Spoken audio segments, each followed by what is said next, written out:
Hello and welcome दोस्तों, कैसे हैं आप लोग। तो जैसा कि आपने थंबनेल में देख ही लिया होगा कि आज हम सिंड्रोम के बारे में पढ़ने वाले हैं। तो सिंड्रोम होता क्या है, कितने प्रकार के सिंड्रोम होते हैं, कौन सी संख्या के गुणसूत्र में कमी के कारण कौन सा रोग उत्पन्न होता है, आज हम जानने वाले हैं। और बहुत से प्रतियोगी परीक्षा में पूछे जाते हैं कि पटाउ सिंड्रोम कौन से गुणसूत्र में कमी के कारण उत्पन्न रोग होता है, या फिर एडवर्ड सिंड्रोम, डाउन सिंड्रोम, ऐसे ही वेरियस क्वेश्चन पूछे जाते हैं बहुत से कॉम्पिटेटिव एग्जाम में। तो आइए डिस्कस करते हैं उन सारे सिंड्रोम्स के बारे में। तो सबसे पहले तो हम बेसिक जानकारी जान लेते हैं कि मनुष्य में गुणसूत्रों की संख्या 23 जोड़ी फिक्स होती है, और या फिर इससे अधिक, या फिर 23 जोड़ी मतलब 46, या फिर इससे अधिक यानी कि 47 या इससे कम 45। अगर 45 या 47 होगा तो रोग उत्पन्न कर देगा और उसी को सिंड्रोम बोला जाता है। तो देखो, 22 जोड़ी तो फिक्स होता है, मतलब 22 जोड़ी तो दैहिक गुणसूत्र होता है, परंतु जो एक जोड़ी होता है उससे लिंग का निर्धारण होता है, अर्थात XX होगा तो मादा और XY होगा तो नर। ओके, तो देखते हैं। एकादि एकादि सूत्रता मतलब ट्राइसोमी, ये होता क्या है, यानी कि जब एक गुणसूत्र अधिक हो जाएगा यानी कि 46 + 1 तो एकादि सूत्रता कहेंगे हम उसको। और एकल सूत्रता किसको कहेंगे, जब एक गुणसूत्र कम हो जाएगा, अर्थात पहले तो हमारे 46 है और एक कम हो जाएगा तो उसको एकल सूत्रता या मोनोसोमी कहेंगे।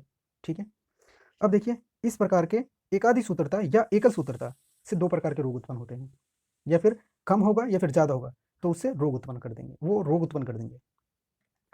देखते हैं, दैहिक गुणसूत्रों की संख्या में परिवर्तन के द्वारा उत्पन्न रोग, मतलब यह है कि मैंने जैसे कि बताया था कि 22 जोड़ी दैहिक गुणसूत्र होते हैं प्लस एक जोड़ी वो लिंग गुणसूत्र होते हैं।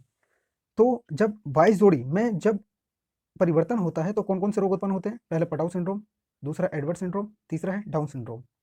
ठीक है, और जो लिंग गुणसूत्र है, जो प्लस एक जोड़ी जो मैंने बताया था, एक जोड़ी, उसमें क्या होता है, नर में होता है XY और मादा में होता है XX, ये लिंग गुणसूत्र कहलाते हैं। अब लिंग गुणसूत्र में कमी होगी तो उसके कारण उत्पन्न कौन कौन से रोग होंगे, टर्नर सिंड्रोम और क्लिनफेल्टर सिंड्रोम, दो प्रकार के रोग होंगे। तो आइए दोस्तों, अब बात करते हैं पटाउ सिंड्रोम के बारे में। पटाउ सिंड्रोम क्या होता है, 13वें जोड़ी गुणसूत्र में यदि एक गुणसूत्र एक्स्ट्रा यानी कि अतिरिक्त मात्रा में प्राप्त हो जाता है तो यह रोग उत्पन्न हो जाता है। ओके, तो देखते हैं, ये लक्षण देखते हैं इस रोग का। ऐसे रोग से ग्रसित बच्चे जन्म ही नहीं ले पाते हैं, यदि वो जन्म लेते भी हैं तो पहले वर्ष के दौरान उनकी मृत्यु हो जाती है। तो देखते हैं, 12 जोड़ी तक तो ठीक है, परंतु 13वें जोड़ी में दो ना होकर तीसरा भी आ गया है, यानी कि यही तीसरा पटाउ सिंड्रोम का कारण बन जाता है। नेक्स्ट बात करते हैं एडवर्ड सिंड्रोम के बारे में। एडवर्ड सिंड्रोम, एडवर्ड 18 ऐसे याद भी रख सकते हैं आप, यानी कि 18वें जोड़ी गुणसूत्र में यदि एक गुणसूत्र अधिक मात्रा में प्राप्त हुआ तो यही यही एक अतिरिक्त गुणसूत्र एडवर्ड सिंड्रोम का कारण बन जाता है। आइए इसका लक्षण देखते हैं। विकृत सिर और गर्दन छोटी, अंगूठा छोटा, नाक चोंच के समान, यानी कि अगर ये 18वें जोड़ी गुणसूत्र में यदि एक अतिरिक्त गुणसूत्र प्राप्त हो जाए तो एडवर्ड सिंड्रोम का कारण बन जाता है। आइए नेक्स्ट बात करते हैं डाउन सिंड्रोम के बारे में। डाउन सिंड्रोम होता क्या है, अब ऐसे ही जब 21वें गुणसूत्र में यदि एक गुणसूत्र अधिक मात्रा में प्राप्त होता है तो यह डाउन सिंड्रोम का कारण बन जाता है। और याद रखिएगा, इसे मंगोलिज्म भी कहते हैं, यानी कि इस वाले रोग को मंगोलिज्म रोग भी कहते हैं। कहने का अर्थ क्या है, इनका चेहरा मंगोलों का जैसा हो जाता है, मानसिक रूप से अल्प विकसित होते हैं, तो इस कारण इनको मंगोलिज्म रोग भी कहते हैं। तो आइए, ये तो हो गया हमारे दैहिक रोग के दैहिक गुणसूत्रों के कारण उत्पन्न रोग। अब बात करेंगे लिंग गुणसूत्र के कारण उत्पन्न रोग। तो आइए लिंग गुणसूत्र के बारे में बात कर लेते हैं। लिंग गुणसूत्र की अनुपस्थिति के कारण दो रोग उत्पन्न होते हैं, एक टर्नर सिंड्रोम और एक होता है क्लाइनफेल्टर सिंड्रोम। टर्नर सिंड्रोम के बारे में बात कर लेते हैं। यदि यदि लिंग गुणसूत्र में एक गुणसूत्र अनुपस्थित हो तो यही अनुपस्थितता टर्नर सिंड्रोम का कारण बन जाता है। देखिए, जैसे कि मैं समझाने की कोशिश करता हूं आपको, XX तो महिलाओं को चिन्हित करता है, यदि उनमें X ही ना हो तो यह उनका टर्नर सिंड्रोम का कारण बन जाता है। तो देखते हैं लक्षण। यह रोग स्त्रियों में होता है और इस रोग से ग्रसित स्त्रियों में गुणसूत्रों की संख्या 45 होती है, अर्थात एक कम हो जाता है। तो शरीर अल्प विकसित होता है, कद छोटा होता है, उनका वक्ष चपटा होता है और जननांग प्राय अल्प विकसित होते हैं, जिससे वो बांझ होती हैं। नेक्स्ट, अब तो देख लिए एक कम, अब देखते हैं जब एक अधिक होता है, यानी कि क्लाइनफेल्टर सिंड्रोम कब होता है, जब लिंग गुणसूत्र में एक अधिक गुणसूत्रों की संख्या मिलती है। अब जैसे कि यहाँ पर देखते हैं हम, एक गुणसूत्र अधिक है, तो जैसे कि अभी हमने बताया कि मादा में XX पाई जाती है। अगर मान लीजिए एक गुणसूत्र यदि अधिक है, यानी कि Y अगर उनमें उपस्थित है, तो Y तो इंडिकेट करता है नर को, तो नर की उनमें थोड़ी बहुत लक्षण प्राप्त होंगे। कहने का अर्थ यह है कि उनका शरीर पुरुषों के समान होगा, उनके जननांग अल्प विकसित होंगे।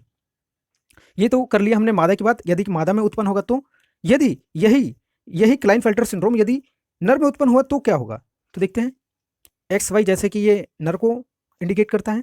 यदि इसमें एक्स और एक्स्ट्रा आ जाए, यानी कि क्लाइनफेल्टर सिंड्रोम इनमें आ जाए नर में, तो ये मादा को इंडिकेट करता है। तो मादा कहने का अर्थ यह है कि उनके स्तन विकसित होने स्टार्ट हो जाएंगे।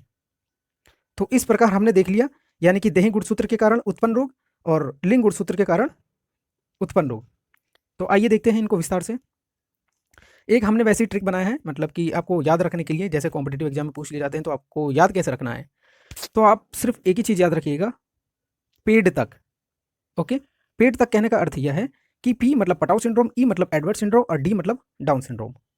टी मतलब टर्नर सिंड्रोम, के मतलब क्लाइनफेल्टर सिंड्रोम।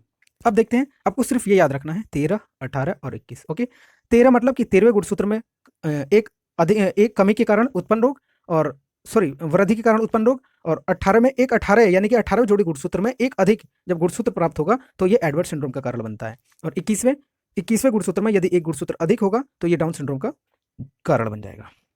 इसी प्रकार जब टी की बात करें, यदि सिर्फ महिलाओं में जब एक्स ही मिले, यानी कि दूसरा एक्स ना मिले, तो ये टर्नर सिंड्रोम का कारण बनता है। अब यही पुरुषों में बात करें तो पुरुषों में एक एक्स एक्स्ट्रा होगा तो ये क्लाइन सिंड्रोम का कारण बन जाएगा, क्लाइनफेल्टर सिंड्रोम का कारण बन जाएगा। तो इसी प्रकार लेक्चर हम अपना समाप्त करते हैं। आई होप दोस्तों आपको कुछ जानने को मिला होगा।